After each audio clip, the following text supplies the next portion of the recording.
Good evening and welcome to Monsters Among Us. I'm your guide, Derek Hayes. Well, it's official. We hit our 500th official regular episode.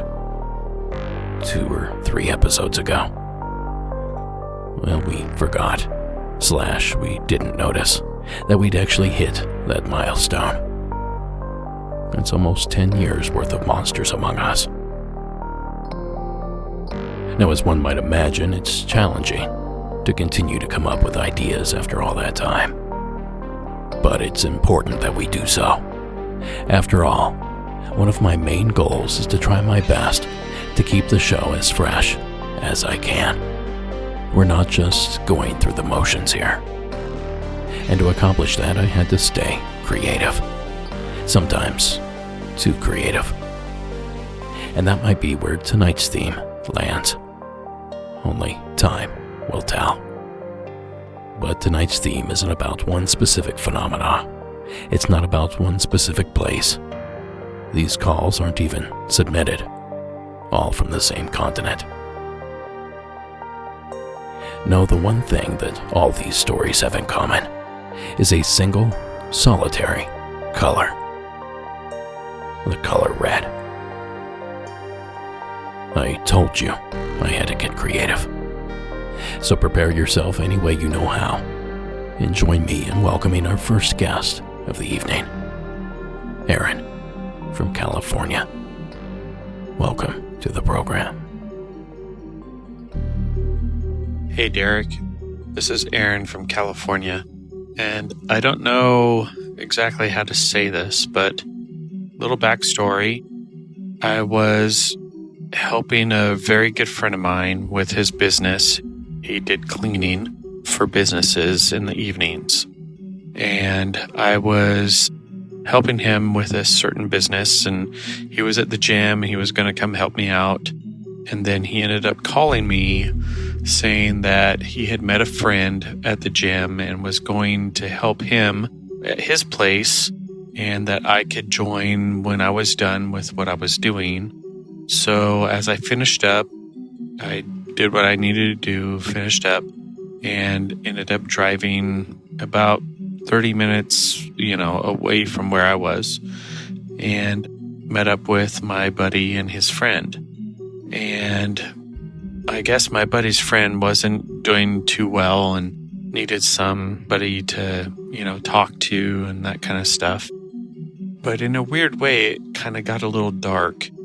This guy, I don't know how to explain it other than he was not a good person. I could feel that. And I was like, I don't want to be here. And it didn't seem like it was a good thing at all. And I'm a little sensitive to those things, I guess. And my buddy's like, hey, he needs to talk and everything, and that's fine. But I was like, nope, I can't stay here. And I turned around and walked down this dude's hallway and out his front door. And as I walked out the front door and looked to my right, there was about an 8-foot red bouncing ball that came down the street from my right, and it bounced in front of the houses, came in front of me, and to my left, it made a right-hand turn and bounced outside of the neighborhood and vanished into the main roadway outside. I've never heard of anything like that before. I don't know what it was. I do know what it was. I'm sorry. It was a red bouncing ball that was like 8 foot in diameter. I don't know what it meant. We were there to help somebody, and I think that person was, I don't know. So that's my story, and I hope I can find if somebody has ever seen that red bouncing ball before. If not, that's okay. Thank you, Derek. I love your podcast and what you do. Thank you. Bye-bye. Thanks for calling in, Aaron. Well, I hate to burst your big red bubble here, but this one might have a super simple explanation. You can actually buy an inflatable 8-foot bright red latex ball over on Amazon for about $28. It's sold as a meteorological tool. In other words, it's a weather balloon. But it does exactly match the description that Aaron just gave. So is it possible that someone bought one of these things and it got away from them? Or they purposely let it loose down the street? No, weather balloon or not, the story is a perfect example of what we're doing here tonight. And I'm going to get right back into the action right after this quick word from tonight's sponsor. Have them shipped to your home or stored securely. Now look, if you're anything like me, you may find yourself feeling like you're juggling chaos lately, and sometimes your brain just needs a little time to chill. Enter IndaCloud, federally legal THC in the form of gummies, pre-rolls, and flour, designed to turn hanging on into fully chilling. Right now, I'm really enjoying IndaCloud's Elderberry Bliss Sleep Gummies.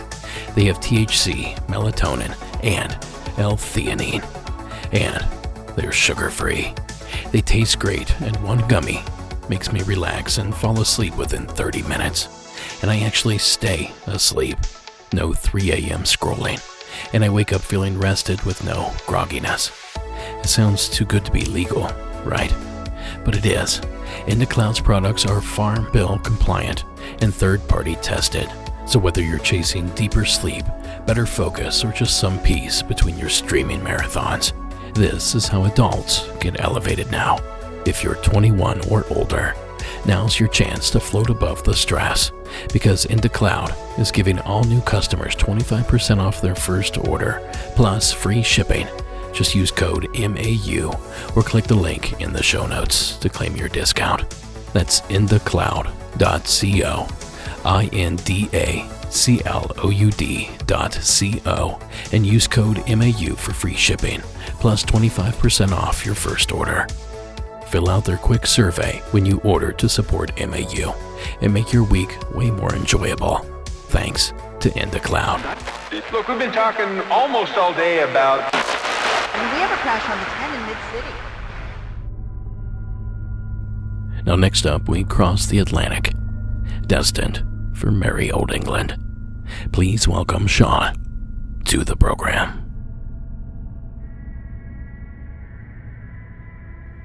Hi Derek, my name is Sean. I live in a small town called Rainham in Medway, Kent of the UK. This story happened 10 years ago now when I was 13, 14. It was me and my best friend Nathan. He was with 2 of our friends who used to live across the street from me. I think they were about 3 years younger than us, so they would have been about 10, 11. So down the road from us, there is a farmland, and right next to the farmland, there is like an old people's home. Our village we used to live in was called Cliff, going on the River Thames. Got quite a lot of history to it. There's a lot of stuff going back to World War I, World War II. There's loads of World War bunkers scattered around, artifacts, pottery, all this stuff. So there's quite a lot of history to our village. So yeah, me and my mate and these 2 people living across the road, one boy, one girl. So we was just playing around in the field. The field was recently ploughed, and this was midsummer, so it was ploughed and all the upturned dirt was dried up, so it'd make it kind of hard to walk on. We was just walking across the field, and my mate her name was Phoebe, and they had Phoebe on his back, who was just walking across the field because I think she was just getting tired or something. And just out of nowhere, well, he falls over and she's on the back, so they both fall over. She's crying, we're like, oh damn, like, she must have hurt herself in the mud or something. But then when we get up, she says that someone pushed her, in turn pushing my friend Nathan over as well. And she said that her back was hurt, and when we looked at her back, there was like a slight red handprint on her back. So we was like, huh, that's kind of weird. But like, we wasn't shocked or anything like this really. Like, we've always been interested in the paranormal and stuff like this, so we was just like, hi, that's pretty cool. We just walked her and her brother back, took her back home, and that was it. Could be anything really, a ghost. Because what I was saying, there's a lot of history to the village that we grew up in, and you know, old people home next to a field, and you have a lot of 4 noisy kids playing in the field. Don't know if it's anything to do that we've angered old spirit or something, and they lashed out a little bit and pushed him and her over. Love the show, love your work, keep it up. Thank you, Sean. A ghostly red handprint. In a plowed field, no less. A very interesting location for an interaction like this. And I can't help but wonder why. Perhaps the spirits were upset about the turning of the earth. Perhaps there was a building or a settlement there at one time. Or whatever it is, it doesn't seem to take kindly to visitors. And we thank you, Sean, for sharing this incredible story here with us. Now, folks, if you have a story to share involving any color or any topic, as long as it's paranormal, of course, give my hotline a call at 888-608-NIGHT. That's 888-608-NIGHT. Or record your story using a voice memo app on your phone and email it to me at monstersamonguspodcast@gmail.com. And don't forget to have your youngsters call in. It's official, Monsters Among Us Junior Season 2 starts on August 27th. And unfortunately, we don't have a large bank of calls like we do here on the main show. So we need those youngsters to call in. That number is 888-MAU-KIDS. Or if you want, you can do the voice memo thing and email us at monstersamongusjr@gmail.com. We sure do look forward to hearing from everyone. Now, folks, this next story comes to us with a bit of a warning. As you probably guessed, being a bright red substance, blood will eventually work its way into this episode. Well, it does so on this next entry. And I say all this as a trigger warning, because there are a few gory details pertaining to suicide in the following call. Sadly, those details are pertinent to the story. So let that be your warning. And welcome Trenton, out of the state of Kentucky.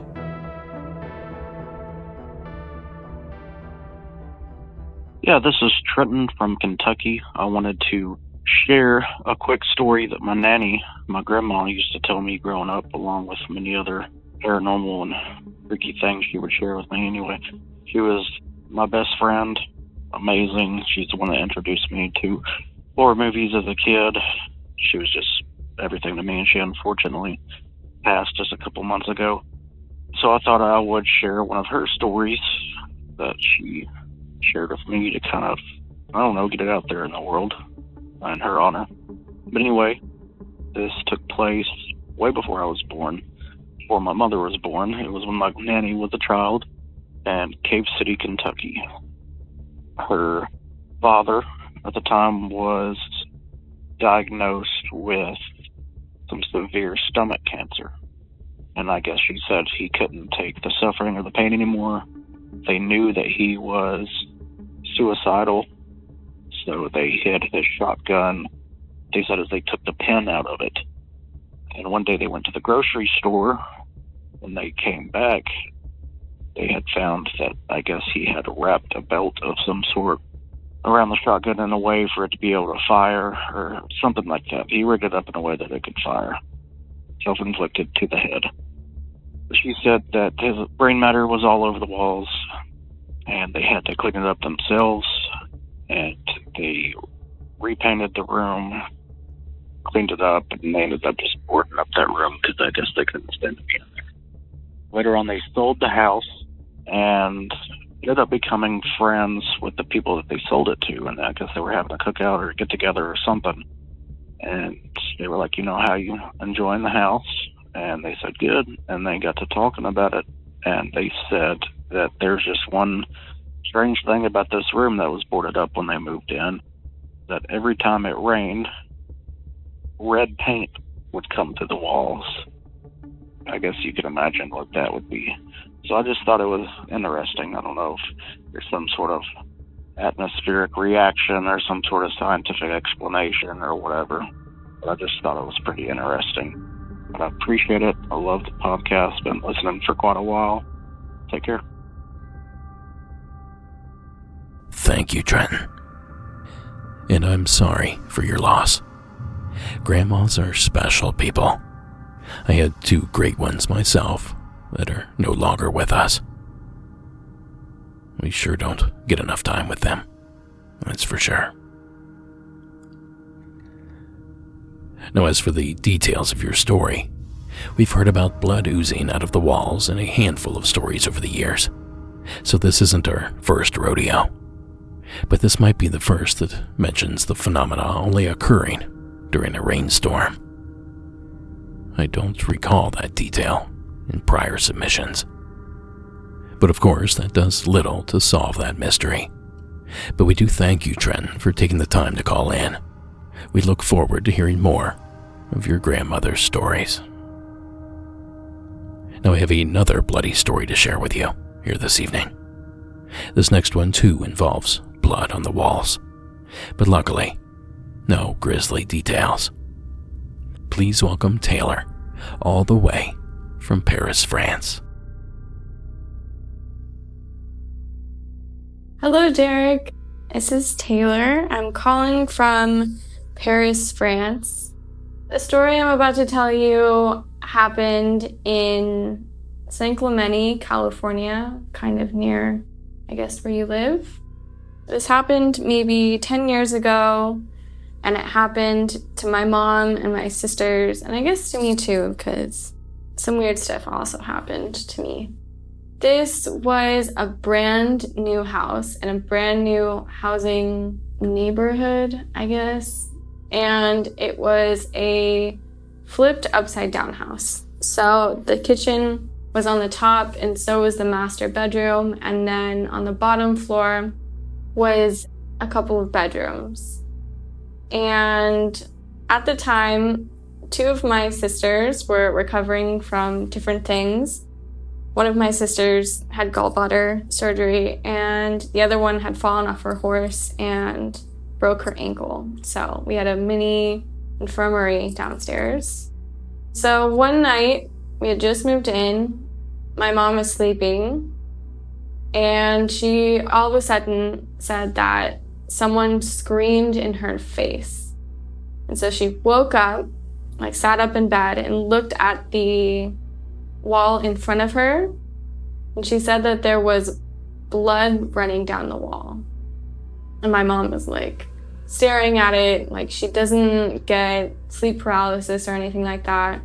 And she watched it until the morning light came and hit it, I guess, and then it slowly faded away. So my mom, not really wanting to scare any of us, we had just moved into this new house.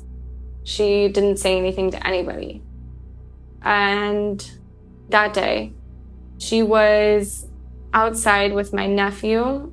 My sister's child was around 3 at the time, and it was near Halloween. And so my mom had gotten him a blow-up witch to put in the front lawn. And so they're blowing up this witch and having a good time, and he's loving it. Spooky season is always so much fun for kids. So they're done with that, and my nephew really liked to unload the dishwasher. So he's up there with my mom on the top floor, and they're unloading the dishwasher. And all of a sudden, my mom said that he turned to her and he said, "Nanny, you better watch out." And she's like, "Why, silly?" And he said, "The witch in the wall is going to get you." And my mom was like, "What witch?" Kind of like, that's kind of weird. Like, the witch that we just got you today in the front lawn? And he said, "No, I show you." And so he took her hand and he took her into her bedroom and pointed at the wall where the blood was running down.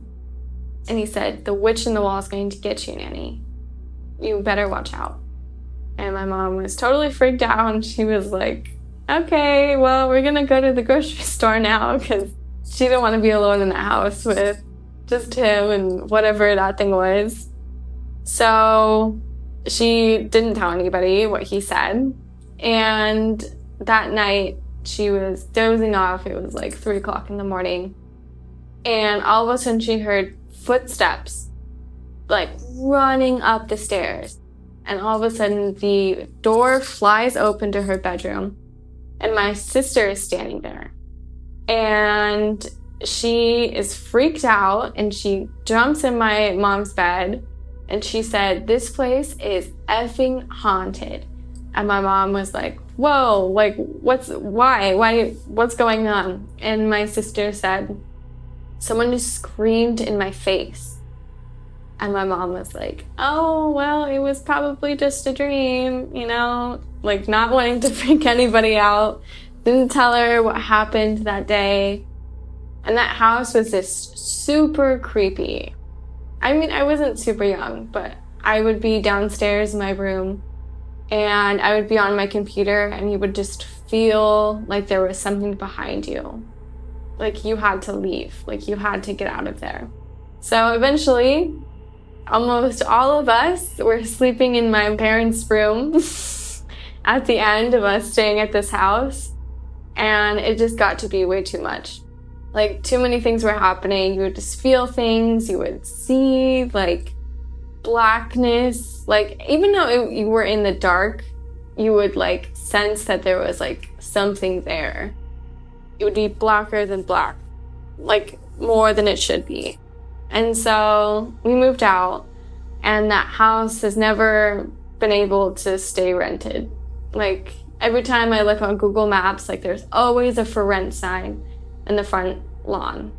That same nephew, the 3-year-old, he would also see a lot of things, not just in that house, but we moved into another house and he came with us because he would come and stay sometimes. And he'd be in his room and he'd be talking to somebody, talk. And my mom would hear him talking and she would walk in there and she'd be like, "Who are you talking to?" And he'd say, "I'm talking to Grandma." And my mom would be like, "Oh, how is she?" And he'd be like, "She's good. She's glad that no one's really sad anymore." And my mom would just be like, "Oh, okay. That's interesting. Well, tell her I said hi." But yeah, I guess that's really the end of my story.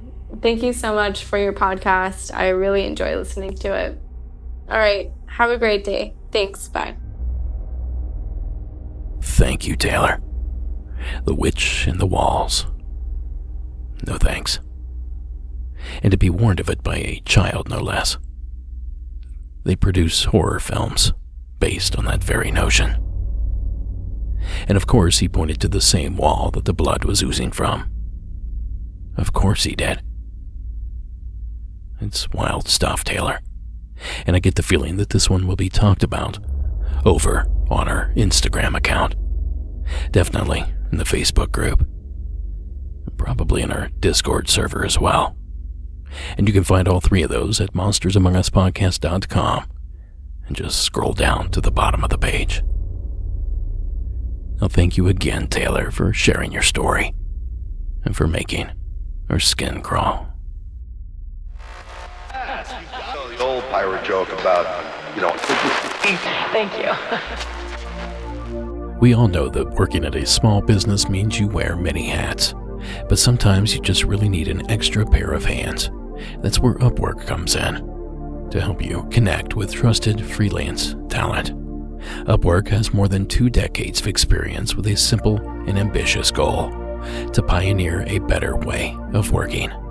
Companies at every stage turn to Upwork to get things done and find more flexibility in the way they staff key projects and initiatives. By accessing a global marketplace filled with top talent in IT, web development, design, admin support, marketing, and more. Posting a job on Upwork is easy. There's no cost to join, and browse freelancer profiles, draft a job post, or book a consultation. From there, you can hire the right freelancers for you and your business. Upwork makes the entire process easier and more affordable with industry-low fees. Post a job today and hire tomorrow with Upwork. Visit Upwork.com right now to post your job for free. That's Upwork.com to post your job for free and connect with top talent ready to help your business grow. That's Upwork.com. Upwork.com. One of the NFL preseason in the books. I'm a fan. I root for him. I hope. Now, before we move forward, a couple of tidbits about the color red. After the basic black and white, red is the first color that humans perceive, and it's the color that babies see first, before any other. And it's the first those suffering from temporary color blindness see after a brain injury.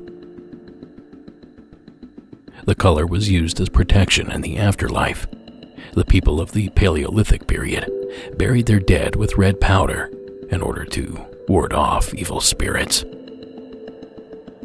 And when Chinese emperors asked their personal fortune tellers to choose a color that would bring the most prosperity and good fortune to their reign, red was always the answer. And the color red is very popular in Japan. Many shrines and temples are red, and this fact has a very ancient meaning.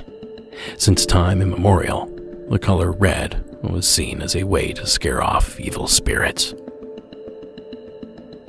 And bright red is one of the 3 colors I chose as the color scheme for this show.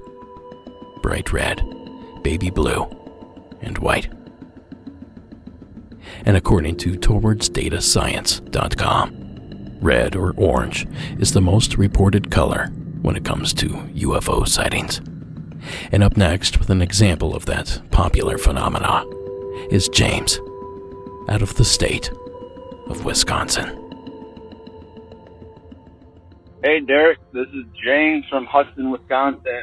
I have a story to tell you that happened to me and my fiance 3 years ago.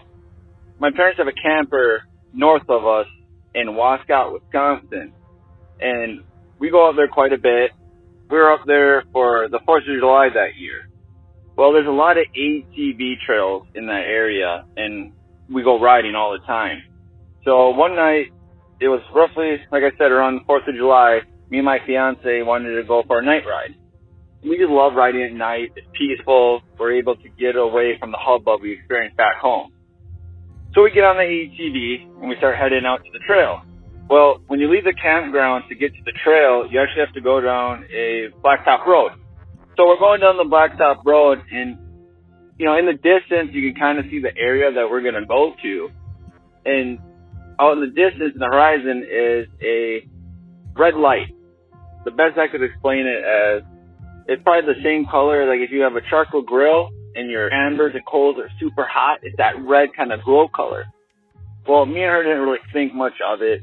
Since it was around 4th of July, we thought maybe, a firework or maybe someone's flying a drone or something. So we keep driving towards the trail, and we get on the trail, and we're driving, and we get to a point where we usually turn around and start heading back. So we turn around, we head back. Well, we come around this corner on the ATV trail, and on the part of this trail, actual blacktop road kind of parallels with this part of the trail. So you have the trail on the one side with a very thin pine tree line, and on the other side of that tree line right there is the regular road. So I'd say the distance between the trail and the road can't be more than 10 yards. Well, we come around this corner of the trail where that road parallels the trail. And immediately we see that red light. But now that amber red light is maybe 100 yards in front of us, right above all the trees. There's all pines in this part of the trail, and right above it, that light's hovering. We didn't know what we were looking at. We were so close and it was so big, so I immediately kind of cut across that little pine patch and go right on the blacktop. Well, I kind of start driving, and on the right of this blacktop, there's actually a kind of like a storage unit. So we pull into the entrance of the parking lot, and then immediately to our left, this light is right there, probably about 20 yards next to us, hovering above the pines. And I say the pines are probably about 15 to 20 feet. Well, it's slowly moving above that tree line, and I'm just kind of in awe. I froze. And I noticed this light had almost like the steel beam running down from this light. But that part of it was not lit up. It just kind of light cast like a little bit of light over it, so you kind of vaguely see this big pole coming down. And my best, way to explain it is like if you can picture a ice cream cone with a big fiery light on top, but except for the cone part isn't lit up and it's more like a pole shape. And I would estimate that it would have to have been 40, 50 feet long, because when it hovered through the sky above the tree line, it was vertical, straight up. We got out of there and got back to the campground, and I remember getting close to the campground, looking back out towards where we were. You could still see that red light out there hovering around. So to this day, Derek, me and my fiance don't know if we saw a UFO or what we saw. I've never heard anyone, explain the story of being so close to something like that. Well, thanks for hearing my story, Derek, and have a good one, and you do awesome. Thank you. Thank you, James. Now we have a first-hand experience that just might shed some light on this mystery. You see, given the fire risk up here on the mountain that we live on, the power company has been upgrading equipment a lot lately, because in the past, faulty equipment has started fires in the area. And in that process, they're replacing power lines. Lots of them. And they do it with a helicopter. They dangle the pole 50 feet or so below the chopper and lower it into place, where a team is waiting to secure it. Now, I watched them drop two right outside of my house a few months ago, right from my game room window. So maybe that's what you saw, James. A helicopter hauling around a telephone pole or some other large object. Now, I do have my doubts, because you didn't mention hearing the helicopter.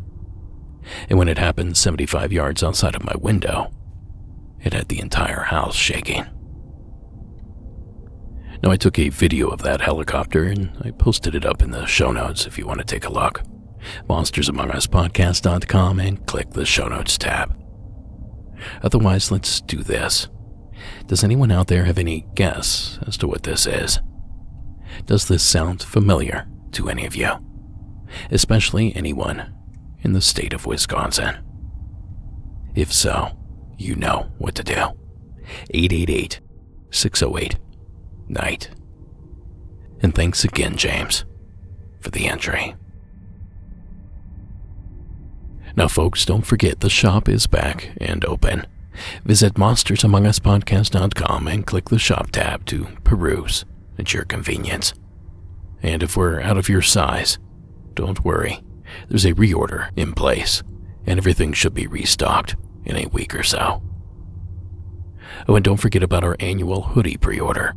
It's going on right this moment, happening now through August 22nd.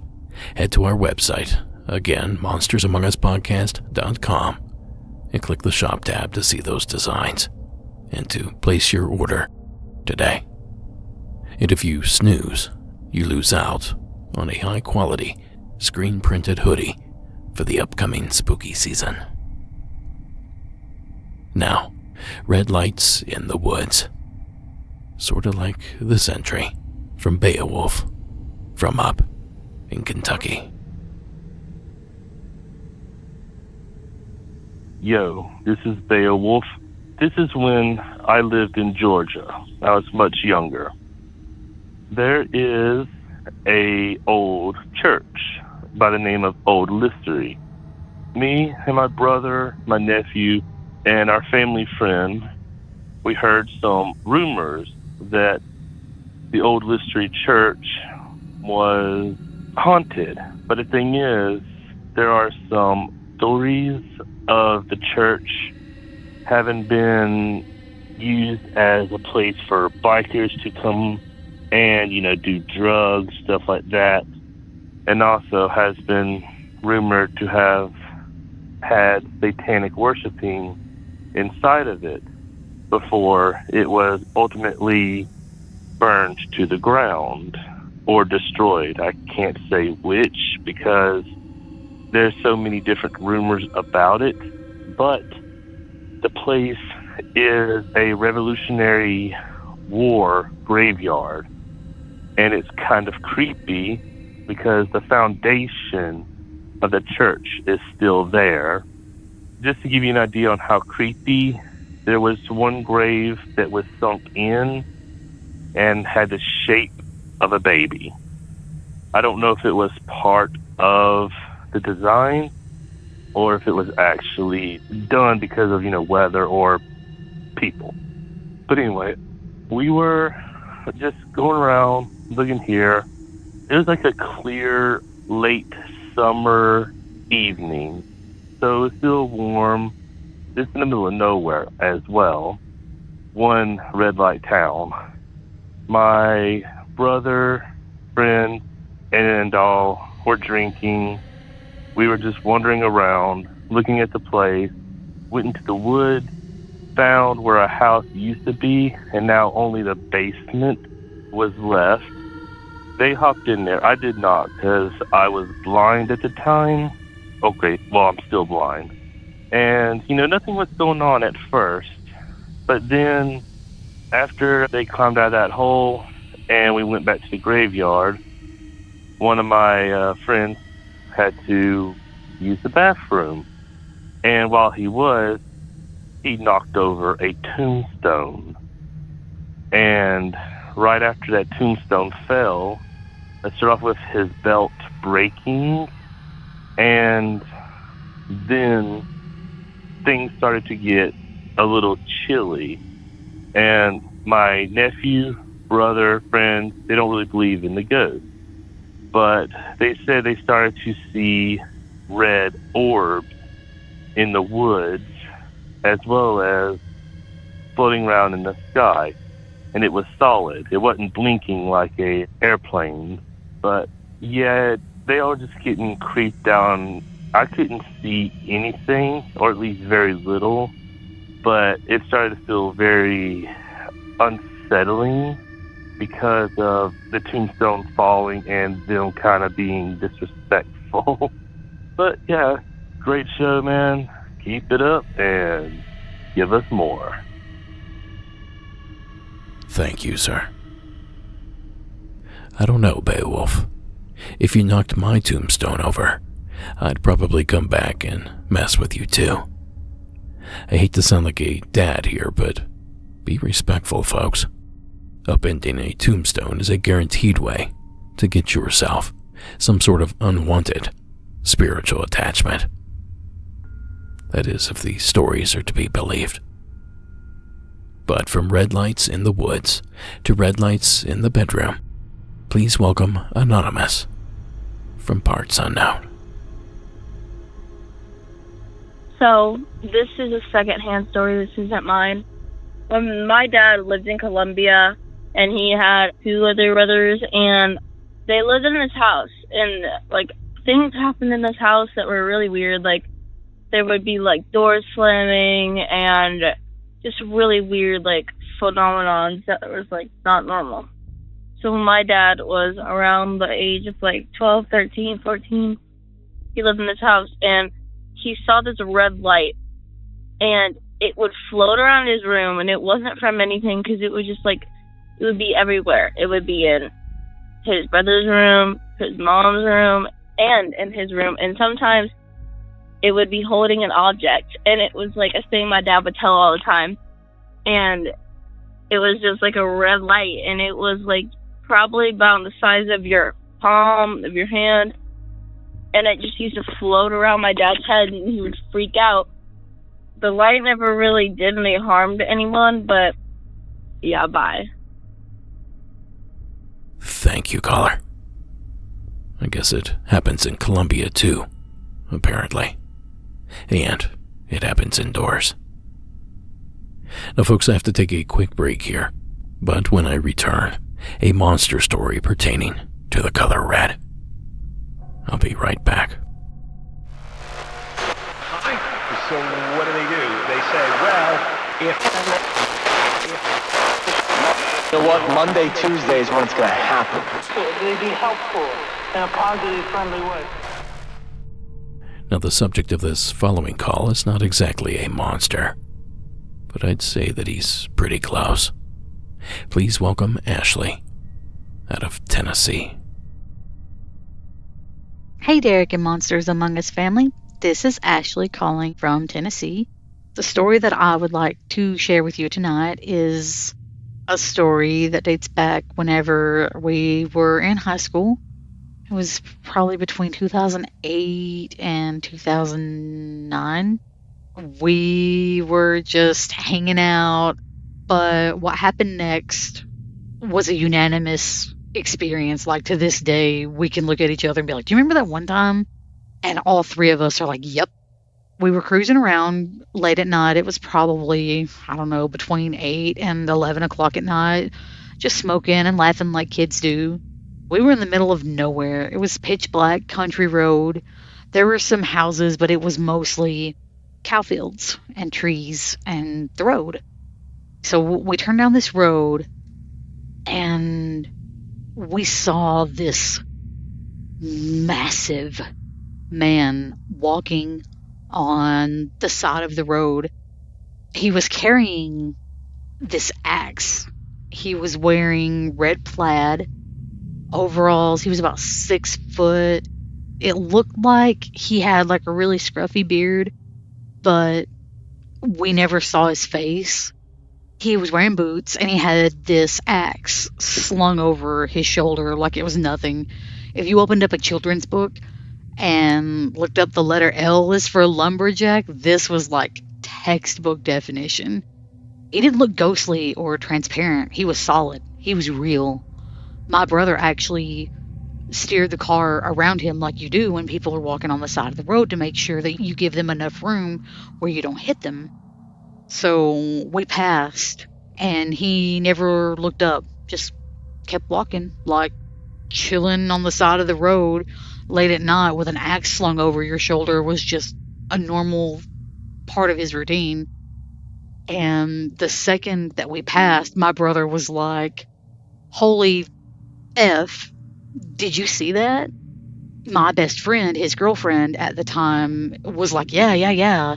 And they were like, well, did you see that? And I said, yeah. And my brother, I was kind of known to be a people pleaser at the time. My brother was like, okay, what did you see? So I described to him exactly what I saw to him, down to the axe slung over his right shoulder. And when we looked back, he was gone. If he had like darted, there was like a big gate. We would have saw him climbing the gate, or at least on the other side of it. So we went on, and like an hour or two, we circled back. And when we got to that area, we were all like super sketched out. We didn't want to see him because, I mean, I guess all of us knew that we knew what we saw, and what we saw was not supposed to be there. So yeah, that's my story about like seeing basically Paul Bunyan. Keep up the good work and have a good night. Thank you, Ashley, for calling in. Well, it sounds like you had a run-in with the infamous Flannel Man. Now check out the podcast Strange Familiars to learn more about that mysterious figure. And I've linked to some info in tonight's show notes. But essentially, he's often described as a tall man wearing a red or blue flannel shirt who appears during or around supernatural events, especially sleep paralysis. He's not inherently malevolent, but seems connected to liminal experiences and altered states of consciousness. Some liken him to the Hat Man or Shadow People. Again, you can learn more by visiting tonight's show notes. And thank you again, Ashley, for the tale. And as unsettling as the Flannel Man can be, believe it or not, these next few entries induce even more fear. Please welcome Luke out of the state of Florida. Hello, Derek. It's me, Luke, here from Florida. So about 4 weeks ago now, me and my wife, we were sleeping, and I woke up from a dream that I had, kind of just in sweat and everything, just kind of freaking out. And I try to remember the dream and tell my wife right away. So I turn to her, I wake her up, and I tell her. Start off in the dream, I'm walking through the woods. And as I am walking through these woods, I see these dark, red, big eyes up in the trees. And I get to where I can look up in the trees at this thing. And he jumps down, and now I get to see who it is. And it's my friend the Mothman. I know it sounds kind of funny, but he jumped out. It's not funny at the time. I was really, really freaked out, and I woke up screaming. And yeah, that's the second time in the past couple months that he came to me, and I didn't know what was going on. So then after the 2 reoccurring dreams, after the second night of waking up, I told my wife, I was like, listen, I can't do this anymore. I don't know what's going on. Something's going to happen because he keeps coming here. And this time he came to me in dreams. So it's definitely going to be something that happens. So fast forward this month, we're about to move. And we're getting everything together. And the next week we move. And our cat, rest in peace, Salem, went out into the middle of the road that night and got hit by a car. It completely shook the whole family. It is our house cat that we've had for a while, and all of our cats are loving the outdoors where we've lived recently, and they've had a great time out there, none of which they have run into the road. So yeah, that's my story, Derek. Thank you so much, man. Great podcast. Thank you so much, man. Keep it up. We appreciate the entry, Luke. That's terrible, and one of my worst nightmares. I keep an eye on all our doors like a prison warden, just for that very reason. I'm sorry for your loss. But that loss is why I decided to share this call. Because I typically don't share stories about dreams, but when they feature a harbinger of doom, and then doom occurs the next day, well, I figure that's worth a couple of minutes. So Luke, be sure to let us know if he happens to return. And good luck to you, if he does. Now from a super popular cryptid to the bloody ghost of a little boy, please welcome Mike out of Canada. Hey Derek, my name is Mike. I'm calling from Ontario. I had a couple experiences I wanted to share. They've been on my mind for my life, and I never really thought anything of it. But, with everything coming out these days, I might be onto something. The first part I want to tell you, I'll give you the setting. I'm in my bed, just, going to sleep, and I know there's sleep paralysis, and I know sometimes my eyes play tricks on me when I'm dreaming or whatever, and they're open. I know what it's like to hallucinate, but I was suddenly awoken, and my room was lit up because I had a light on in there for some reason, but there was this boy, maybe 10 to 12 years old, covered in blood, standing beside my bed and looking off to one side. And immediately I just wanted to help him. I didn't understand what was going on. Like, when I got out of bed to try to help him, my arms would just go through him, and I could walk around him like he was a stationary object. It wasn't like sometimes you wake up after dreaming and you can see that you've been hallucinating, but you move your eyes and your eyes move the image. Well, this was something right in front of me, and I couldn't determine what it was, and I just had the sudden urge to help him somehow. but I couldn't, and like I just couldn't get to him. I couldn't grab him, and yeah, so it was pretty crazy. And then he just disappeared, but he disappeared really slowly, and it was almost like watching pixels, each pixel just sort of fade out, and then it was gone. I've never had an experience like that in my life. Yeah, love your show. Long-time listener, first-time caller. Thanks, man. Incredible, Mike. Thank you for calling in. Now look, most of us that wake up and see a bloody young boy in our bedroom would freak right out. Maybe scream, faint, duck under the covers, or at the very least you would think they would run out of the room. But not Mike here. Mike is here to help. And good on you there, Mike. That says a lot about your character. That was your first instinct. Because I'm not ashamed to admit that I probably would have ran out of the room. I'll probably poke my head back inside after a moment or two, but I would run, nonetheless. Now as for the little boy, talk about something that'll stick with you. Thank you again, Mike, for making the call. Be the time in modern history for you to do. That's a lot of turnover.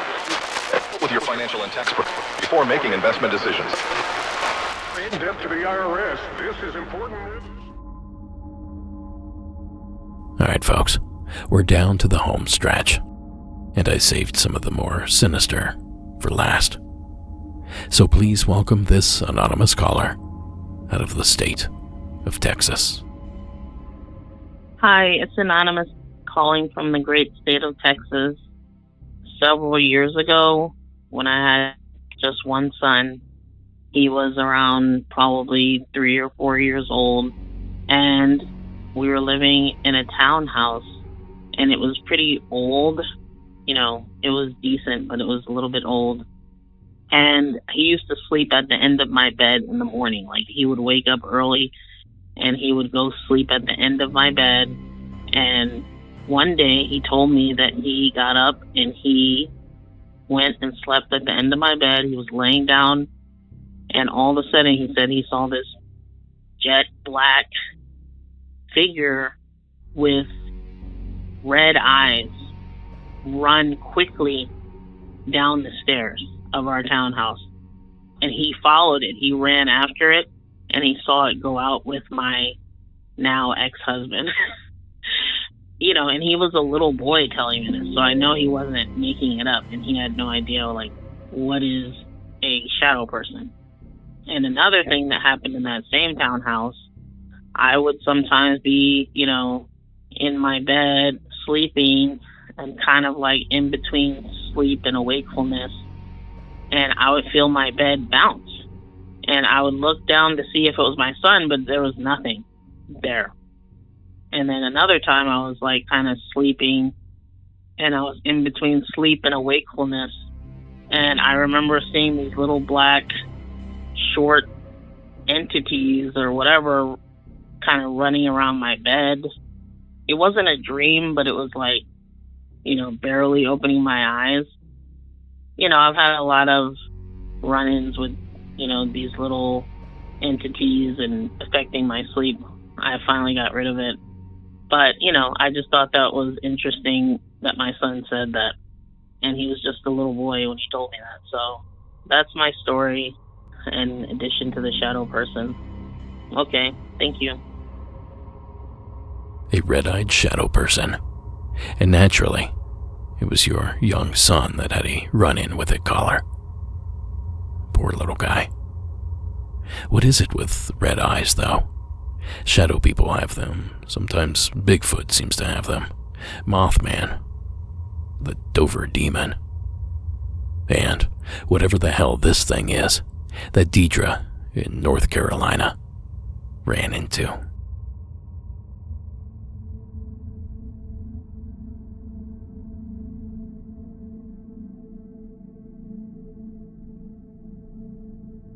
Hey Derek, this is Deidre. I'm from North Carolina.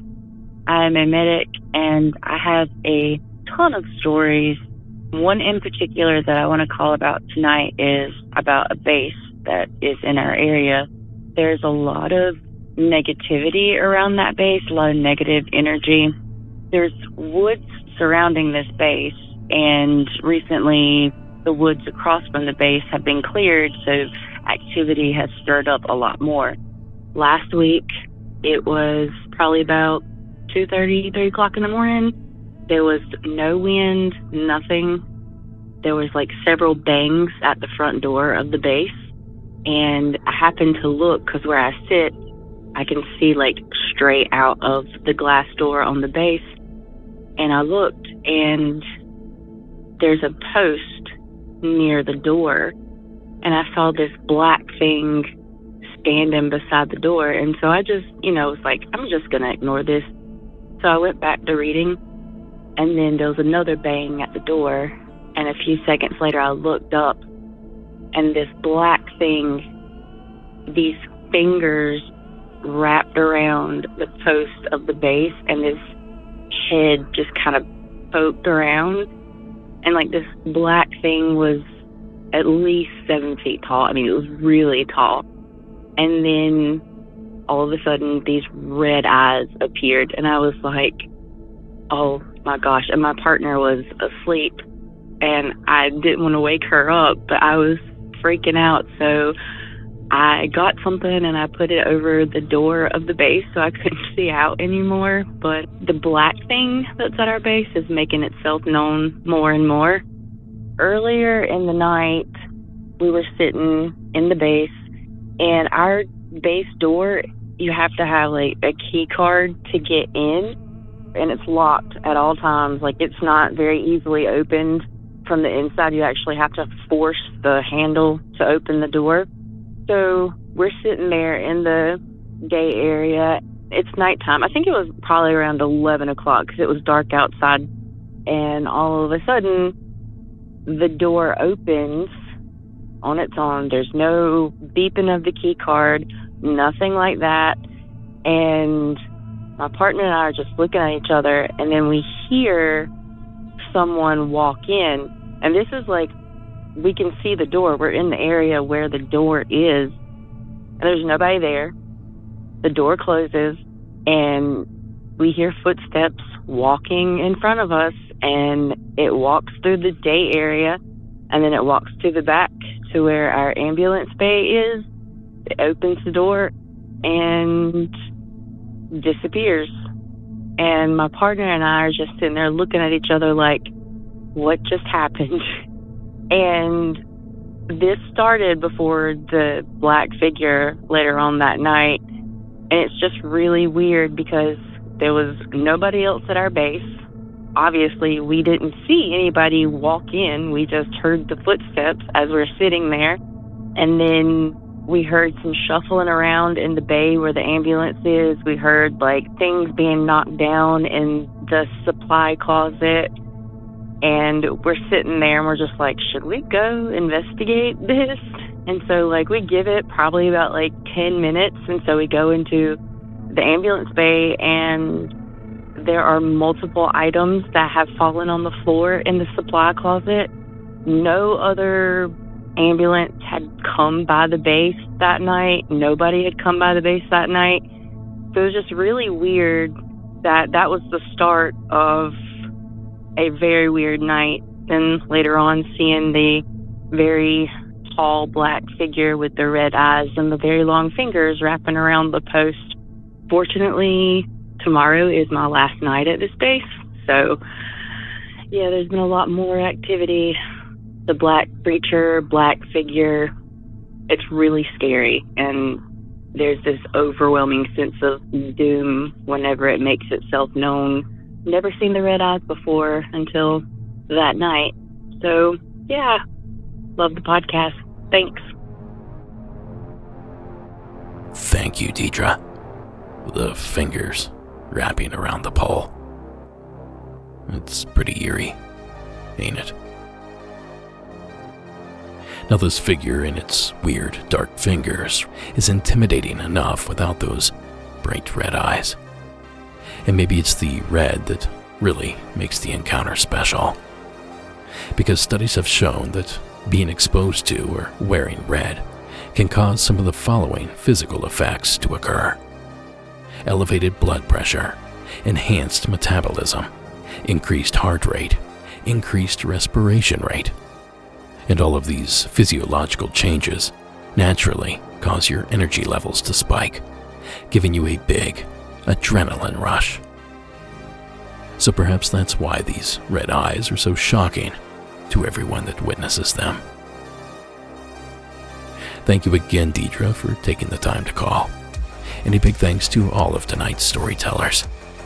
We really appreciate your time. And that's going to do it for tonight, folks. Monsters Among Us podcast is written and produced by me, Derek Hayes. Copyright Red Crow Media. Additional support is provided by Sarah Carter Hayes, Delaney Bowers, and Connor Ryan. All media used in this production is done so under the protection of fair use. Please give us a like and follow on our social media accounts. Give us a like and follow at YouTube as well.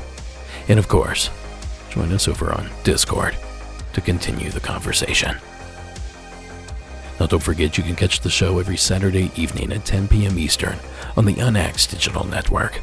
Just visit unxnetwork.com to tune in. And finally, tonight's score was provided by Iron Cthulhu Apocalypse, Co.ag Music, and Carl Casey at White Bat Audio. And of course, don't forget to watch our film, Shadows in the Desert, High Strangeness in the Borrego Triangle. Go to borregotriangle.com to learn how. And we're getting really close to getting set up for you international folks. I know I've been saying that for a long time, but it's finally in our control now. We just have to set it all up. So stay tuned. You'll be able to watch the film the same day that I finally make the announcement, which again is coming soon. And lastly, join us in the beyond, monstersamonguspodcast.com, and click the Patreon tab. I'll see you all back here on Thursday with a brand new collection of calls. But until then, you keep it spooky and have a great night.